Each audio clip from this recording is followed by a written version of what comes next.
Hey guys, in this quick video, I'm going to talk about the alternatives that you can get comparing to FitBod. So the first one, very popular one, is heavy.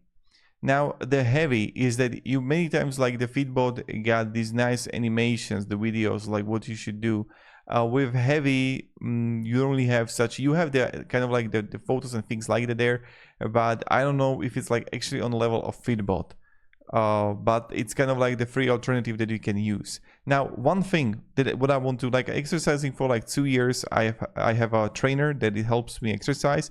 If you can afford it, have someone to correct your technique, because what I see in a gym, how many times people are exercising, like it's insane that how much, maybe like if you don't mind really, like if you don't care about technique, that's okay.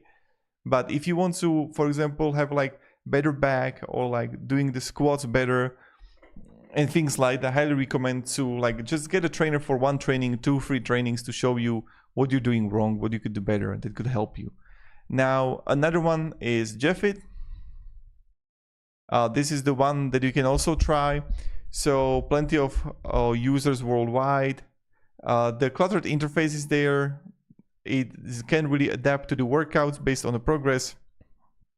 And JFit gives you way more exercise and programs than you would ever need to but only gives you the ability to choose with little guidance. Of course, Strong Lifts 5x5. This is another one that you can check out. Now, this one is also good.